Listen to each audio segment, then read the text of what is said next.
வணக்கம் மக்களே, வணக்கம். சற்று முன் கிடைத்திருக்கக்கூடிய ஒரு முக்கியமான தகவல் ஒன்றை பார்க்க போகிறோம் மக்களே. சற்று முன் மூட்டை மூட்டையாக போதைப் பொருள் சிக்கியிருக்கிறது. இதோட மதிப்பு எவ்வளவு, இதற்கான முழு காரணம் யார் அப்படின்றத பற்றியும் இந்த ஒரு காணொலியில் நம்ம தெளிவாகவும் துல்லியமாகவும் நம்ம பார்க்க போகிறோம் மக்களே. இதற்கான முழு ஒத்துழைப்பு யார் கொடுத்துருக்காங்க, இந்த போதைப் பொருள் கடத்தல் வழக்கில் சிக்கியது எதற்காக, இதை பற்றின தெளிவாகவும் துல்லியமாகவும் பார்க்கலாம். அதற்கு முன்பு நமது அரசியல் நியூஸ் சேனலை நீங்கள் சப்ஸ்கிரைப் பண்ணலைன்னா மறக்காமல் சப்ஸ்கிரைப் பண்ணிவிடுங்க. சப்ஸ்கிரைப் பண்ண உடனே பக்கத்துலேயே ஒரு பெல் பட்டன் வரும், அதை கிளிக் பண்ணி ஆல் ஆப்ஷனில் போட்டு வச்சுக்கோங்க. தொடர்ந்து நம்ம வீடியோ போட்டோம்னா நோட்டிஃபிகேஷன் வந்துடும், அதை பார்த்து தெரிஞ்சுக்கலாம். இன்றைக்கி என்ன அரசியல் நியூஸ், இன்றைக்கி என்ன பொலிட்டிக்கல் நியூஸ்ன்றதை தெளிவாகவும் துல்லியமாகவும் தெரிஞ்சுக்கலாம். வாங்க வீடியோக்குள்ளே போகலாம். மறக்காமல் லைக் பண்ணுங்கள் வீடியோவை, ஷேர் பண்ணுங்கள் வீடியோவை. ஓகே, வாங்க வீடியோக்குள்ளே போகலாம். சற்று முன்பு கிடைத்திருக்கக்கூடிய ஒரு முக்கியமான பரபரப்பான அதிர்ச்சிகரமான ஒரு சோகமான தகவல்னு கூட சொல்லலாம் திமுகவின் ஆட்சியை பொறுத்த வரைக்கும். ஏன் அப்படின்னு பார்த்தீங்கன்னாக்கா, கடந்த 3-4 மாதங்களுக்கு மேலே திமுகவில் இருக்கக்கூடிய முக்கியமான அமைச்சர்களாகட்டும், மூத்த அமைச்சர்களாகட்டும், எல்லாருமே அமலாக்கத்துறையிடம் சிக்கி சின்ன பின்னமாக ஆகிட்டு வந்துட்டு இருந்தது எல்லாருக்குமே தெரிஞ்ச விஷயம் தான் இல்லையா.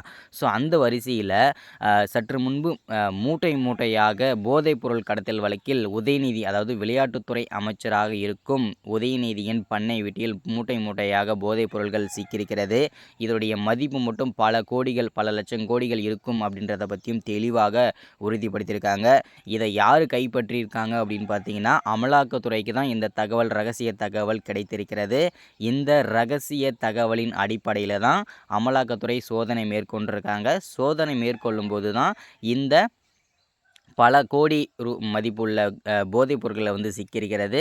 அது மட்டும் இல்லாமல் இதற்கான முழு காரணம் யார் அப்படின்னு பார்த்தீங்கன்னாக்கா, சாதிக் பாஷா, அதாவது பார்த்தீங்கன்னா அவர் தான் இதுக்கான முழு ஒத்துழைப்பும், அவர் தான் இதனுடைய பொருள், இது எல்லாமே கூட்டணியில் சேர்ந்து தான் இந்த தொழிலையே செஞ்சுருக்காங்க அப்படின்றத பற்றியும் உறுதிப்படுத்தியிருக்காங்க. அது மட்டும் இல்லாமல் சாதிக் பாஷாவுக்கு அடைக்கலம் கொடுத்ததே உதயநிதி அவர்கள் தான், திமுக தான் அப்படின்றத பற்றியும் தெளிவாகவும் உறுதியாகியிருக்கிறது மக்களே.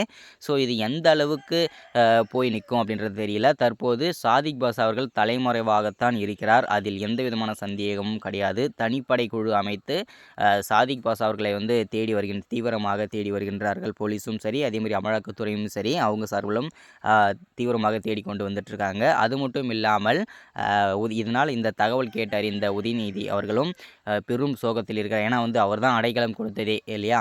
ஸோ அது மட்டும் இல்லாமல் திமுகவின் முதல்வர் ஸ்டாலின் பேரதிர்ச்சியில் உறைந்து போயிருக்கிறார். ஏன்னா பார்த்திங்கன்னா, ஒவ்வொரு அமைச்சர்களாக பல சர்ச்சைகள் சிக்கும்போது தற்போது அவருடைய மகனே பார்த்திங்கன்னா இந்த சர்ச்சையில், அதுவும் போதைப் பொருள் வழக்கில் சிக்கியிருக்கிறார்.